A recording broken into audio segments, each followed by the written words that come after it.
World of অর্পিতার গল্পের আসরে আরও একবার আপনাদেরকে স্বাগত জানাই। ভূত, প্রেত, জিন, পিশাচ, আত্মা, এইসব অলৌকিক বিষয়ের উপর আমাদের প্রায় সকলেরই কৌতূহল থাকে, তাই না? তাই আমার শ্রোতাদের জন্য এবার থেকে রোমহর্ষক, গা ছমছমে, হাড় হিম করা গল্প নিয়ে আসছি। আশা করি আপনাদের ভালো লাগবে। কথা না বাড়িয়ে চলুন আমরা প্রবেশ করি অলৌকিক দুনিয়ায়। শুরু করছি আজকের গল্প। আমার আজকের গল্প প্ল্যাটফর্মের মহিলাটি।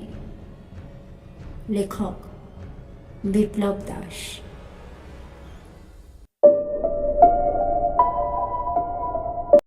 অফিস থেকে বেরোতে যে এত দেরি হবে তা কখনোই ভাবেনি অচিন্ত। প্রায় দৌড়তে দৌড়তে স্টেশনে ঢোকে লাস্ট ট্রেনটা ধরার জন্য। প্ল্যাটফর্মে পৌঁছে দেখে ট্রেন ছাড়বে ছাড়বে করছে। দৌড়ে একটা কামরায় উঠে পড়ে। হাঁপ ছেড়ে বাঁচে অচিন্ত। লাস্ট ট্রেনটা মিস করলে সমস্যায় পড়তে হতো।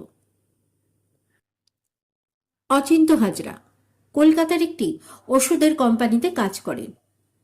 অনেকদিন ধরে কাজ করছেন, মনোযোগ দিয়ে কাজটা করেন, তাই অফিসের ওপরের মহলে তার সুখ্যাতিও রয়েছে। গুরুত্বপূর্ণ কোনো কাজ থাকলে তার ডাক পড়ে। আজ অফিস থেকে দেরিতে বেরোনোর কারণ একটি জরুরি কাজ পড়ে যাওয়া। প্রথমে ভেবেছিল একটি হোটেলে কোনো রকমে রাতটা কাটিয়ে দেবেন, কিন্তু বাড়িতে রেশমি অর্থাৎ বউ একা থাকবে বলে মত পাল্টান এবং বাড়ির দিকে রওনা দেন। আর তাছাড়া সদ্য বিয়ে করেছেন, রেশমিকে ছাড়া থাকতে তার মন যেন কেমন করে। কামরাটি ফাঁকাই ছিল। অচিন্ত জানালার ধারের একটি সিটে বসল। রাত হয়ে গেছিল, তাই আবহাওয়াও কিছুটা ঠান্ডা হয়ে গেছিল। ঠান্ডা হাওয়ায় কখন যে ঘুম চলে এসেছিল তা বুঝতেই পারেনি। ঘুম যে খুব গাঢ় ছিল তাও নয়, তাই ফিসফিসানিটা শুনতে অসুবিধা হলো না। স্পষ্ট শুনতে পেলেন, অনেক ঘুমিয়েছ, এবার ওঠো। এই কথাগুলি শোনা মাত্রই অচিন্ত ঘুম ভেঙে গেল। ঘুম থেকে উঠে চারপাশটা একবার দেখে নিল। না, কেউ কোথাও নেই। কামরার অপর প্রান্তে দু একজন লোক বসে আছে। তাদের পক্ষে কথাগুলি অচিন্তর কানে ফিস ফিস করে বলে কামরার অপর প্রান্তে চলে যাওয়া সম্ভব নয়। ঘুম আর আসলো না অচিন্তর। জানলা দিয়ে বাইরে তাকিয়ে রইল। বাইরের কালো অন্ধকারের দিকে বেশিক্ষণ তাকিয়ে থাকা যায় না। একটার পর একটা স্টেশন চলে যাচ্ছে এবং অচিন্ত ভেবে যাচ্ছে কে তার কানে এসে কথাগুলি বলল।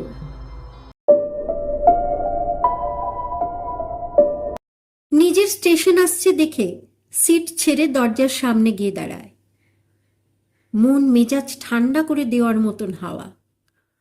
অন্ধকার আর একঘেয়েমি লাগে না অচিন্তর। সে ভাবতে থাকে কখন বাড়ি পৌঁছাবে। স্টেশন থেকে আধ ঘন্টা হাঁটতে হয়। ইস, যদি সাইকেলটা নিয়ে আসতো তাহলে ভালো হতো। সাইকেল রাখার জায়গাটি অনেক রাত পর্যন্ত খোলা থাকে। আধ ঘন্টা হাঁটতে হবে বলে অচিন্ত কিছুটা বিরক্তই হয়। রেশমি বহুবার বলেছে যে সাইকেলটা নিয়ে যেতে, কিন্তু তার হয়ে ওঠে না। অচিন্ত ভাবতে থাকে বউ হয়তো তার জন্য অপেক্ষা করছে। অচিন্তর না খাওয়া হলে সে খায় না। এরকম নানা চিন্তা অচিন্তর মনে আসতে থাকে। হঠাৎ অনুভব করে কেউ যেন তার কানের কাছে এসে কথা বলছে। সঙ্গে সঙ্গে ঘাড় ঘুরিয়ে দেখে কেউই নেই, অথচ স্পষ্ট শুনতে পায় কে যেন বলল, আমি এখানে ট্রেন থেকে লাফ দিয়েছিলাম। কেউ কি তার সাথে মশকরা করছে? কিন্তু মশকরা করলে এতক্ষণে সে ধরে ফেলতো। তাছাড়া কাউকেই তো সে দেখতে পাচ্ছে না। কে এখান থেকে লাফ মেরেছিল? এই প্রশ্নের উত্তর সে খুঁজতে থাকে। হঠাৎ তার মনে পড়ে পাড়ারই একজন বলেছিল যে শেষ ট্রেনে নাকি অশরীরী আত্মার উপস্থিতি লক্ষ্য করা যায়। তাহলে কি সেই অশরীরী আত্মা তার কানে এসে কথাগুলি বলে গেল?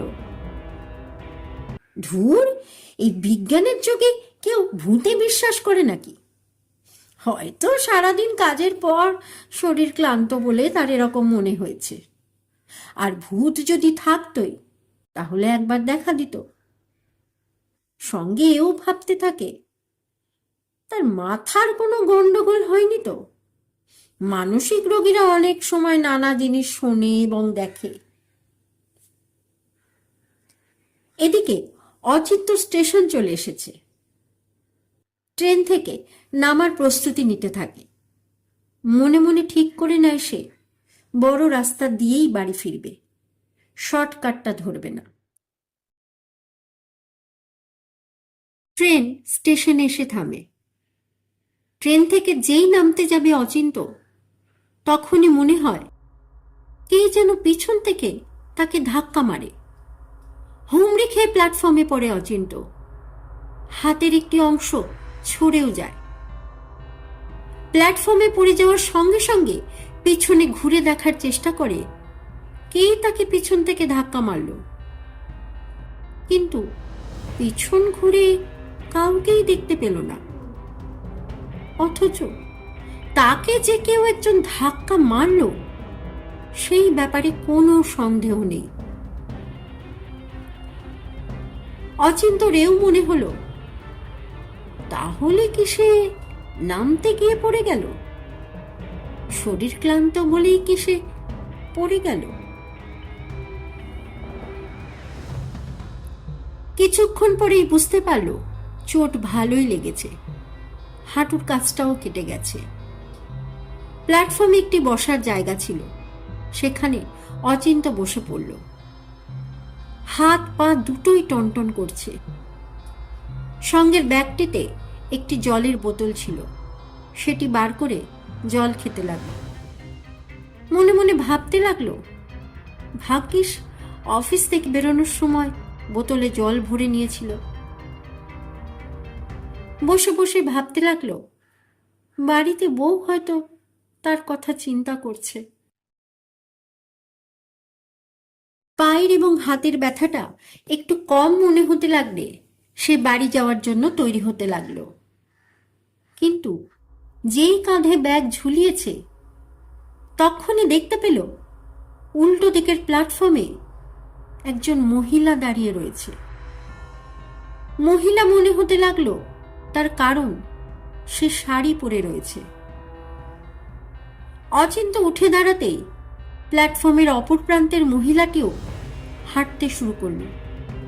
ফুটব্রিজ ব্যবহার করল না, সোজা লাইন অতিক্রম করে এগিয়ে আসতে লাগলো। অচিন্ত একটু ঘাবড়ে গেল।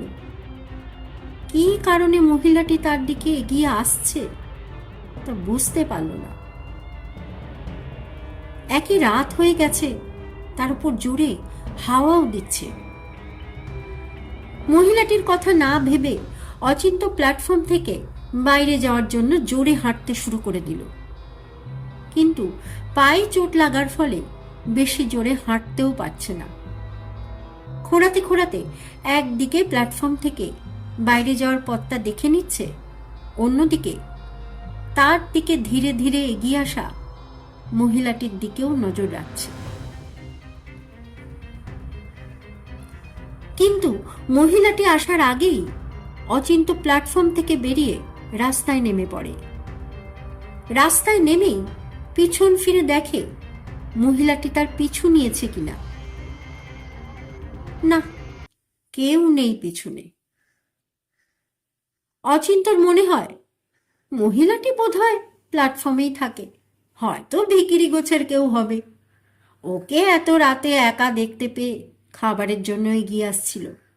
ভাগ্যিস কথা হয়নি, কারণ অচিন্তর কাছে খেতে দেওয়ার মতন কিছুই নেই। খাবারের কথা মনে পড়তেই অচিন্ত বুঝতে পারল যে তার জোর খিদে পেয়েছে। রাস্তায় নেমে জোরে হাঁটতে লাগলো। স্টেশনে মহিলাটিকে দেখার পর ঠিক করে নিয়েছে সে শর্টকাট ধরবে না, বড় রাস্তা ধরেই বাড়ি ফিরবে। তাছাড়া শর্টকাটের রাস্তাটি বেশিরভাগ সময় অন্ধকার থাকে, বড় রাস্তা দিয়েই যাওয়া উচিত। বড় রাস্তায় ধরল অচিন্ত। রাস্তায় কয়েকটা কুকুর ওকে দেখে ডেকে উঠল। অচিন্ত হুস হুস বলে কুকুরগুলোকে তাড়িয়ে দিল। কুকুরগুলো অচিন্তর তাড়া খেয়ে দূরে গিয়ে ডাকতে শুরু করলো। অচিন্ত হাঁটতে শুরু করলো, বেশ জোরেই হাঁটতে লাগলো। পকেট থেকে মোবাইল ফোনটা বার করে বউকে ফোন করার চেষ্টা করলো, কিন্তু এ কি, ফোনে কোনো নেটওয়ার্ক নেই। অথচ এমনটা তো হওয়ার কথা নয়, রাতের দিকে দিব্যি নেটওয়ার্ক থাকে। প্রায় রাতের দিকে সে কথা বলে অফিসের কলিগদের সাথে, কিন্তু আজ নেই। মোবাইলটা পকেটে রেখে দিল। কিছুক্ষণ হাঁটার পর অচিন্ত বুঝতে পারল যে রাস্তা তিনি ধরেছেন তা তাকে কখনোই বাড়িতে পৌঁছে দেবে না। তাহলে কি সে দিক ভুল করল? প্ল্যাটফর্মের মহিলাটিকে পাশ কাটাতে অন্য রাস্তায় এসে পড়ল। কিন্তু যখন প্ল্যাটফর্ম থেকে বেরিয়েছিল তখন যে রাস্তা রোজ ধরেন সেই রাস্তায় ধরেছিল। ভুল রাস্তায় সে কিভাবে এসে পড়ল তা অচিন্ত বুঝেই উঠতে পারছে না। হঠাৎ অচিন্তর মনে হলো কেউ যেন কানের পাশে এসে ফিস ফিস করে বলে, এবার কি করবি? কথাটি শুনে অচিন্ত ভয় পেয়ে যায়। তাহলে কি সে শেষ পর্যন্ত কোনো অশরীরীর খপ্পরে পড়ল?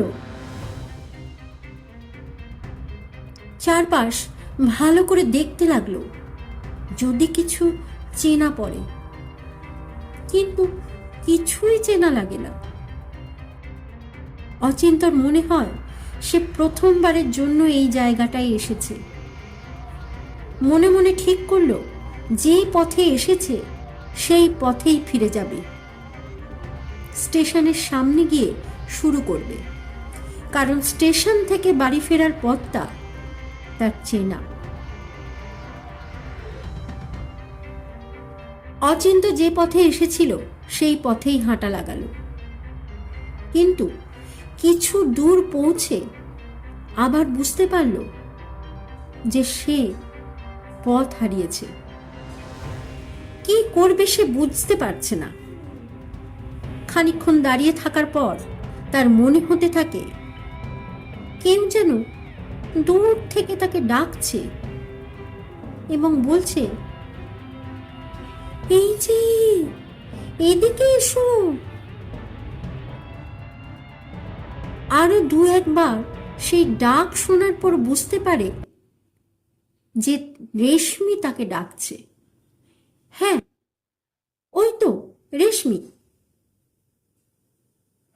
কাছে গিয়ে সামনে থেকে দেখে আরো নিশ্চিত হয়।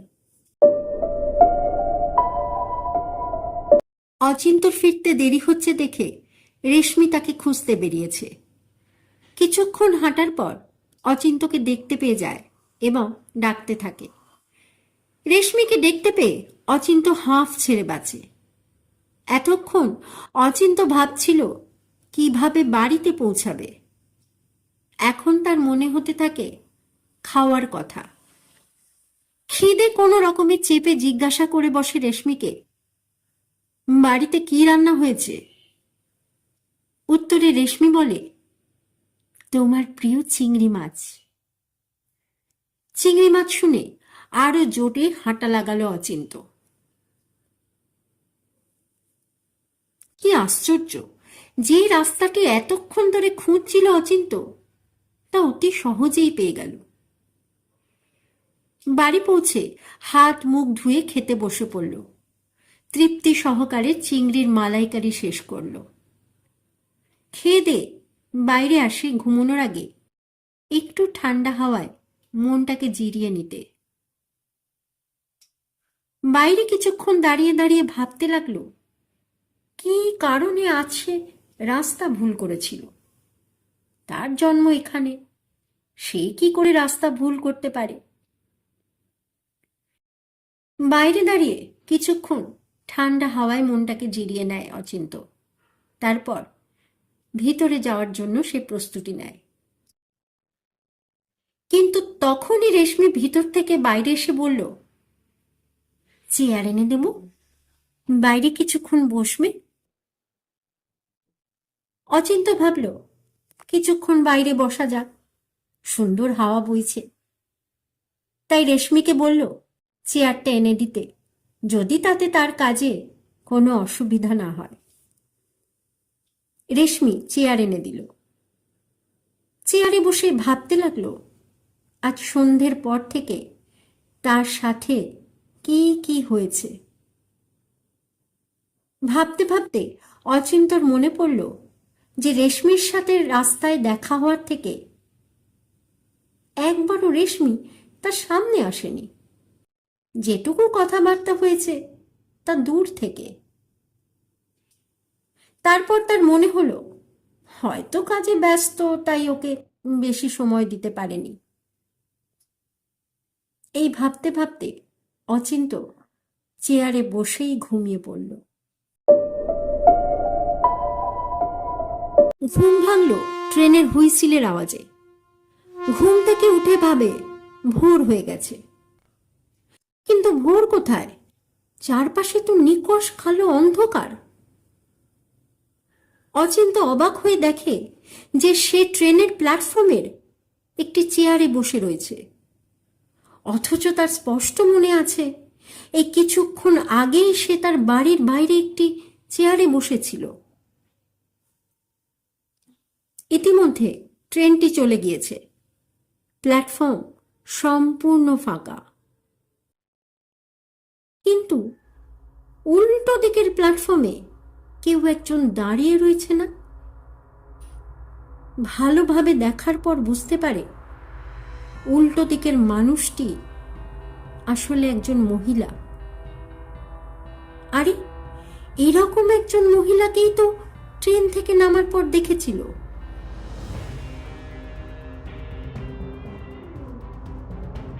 সব গুলিয়ে যাচ্ছে অচিন্তর। কিভাবে সে প্ল্যাটফর্মে এসে হাজির হলো তা বুঝতেই পারছে না। এদিকে উল্টো দিকের প্ল্যাটফর্মে দাঁড়ানো মহিলাটি হাঁটতে শুরু করে দিয়েছে। রেল লাইন পার করে তার দিকেই আসছে। অচিন্ত উঠে দাঁড়ালো, হাঁটতে শুরু করে দিল। কিন্তু এবার আর আগের বারের মতন হলো না। অর্থাৎ ওই মহিলাটির মুখোমুখি হওয়া থেকে নিজেকে বাঁচানো গেল না। মহিলাটি অচিন্তর সামনে এসে দাঁড়িয়েছে। শাড়ি পরা, মাথায় ঘোমটা, অবিকল রেশমির মতন কথা, গলার আওয়াজও প্রায় এক। সে অচিন্তর কাছে জানতে চাইল, চেয়ার এনে দেব, বাইরে কিছুক্ষণ বসবে?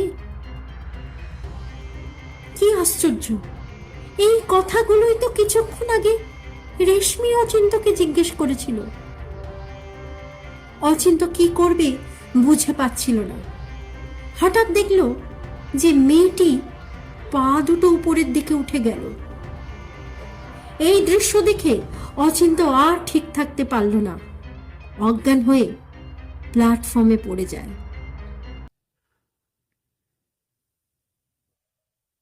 জ্ঞান ফিরে পরের দিন সকালবেলায় দেখল নিজের বাড়িতে নিজের বিছানায় শুয়ে রয়েছে। রেশমি তার মাথায় হাত বুলিয়ে দিচ্ছে। সুস্থ হয়ে উঠে জানতে পেরেছিল বহু বছর আগে এক মহিলা ওই স্টেশনের সামনে আত্মহত্যা করেছিল। মেয়েটির বিয়ে ভেঙে গেছিল। তারপর থেকে মাঝে মাঝে যারা দেরি করে বাড়ি ফেরে তাদেরকে এইভাবে ভয় দেখান।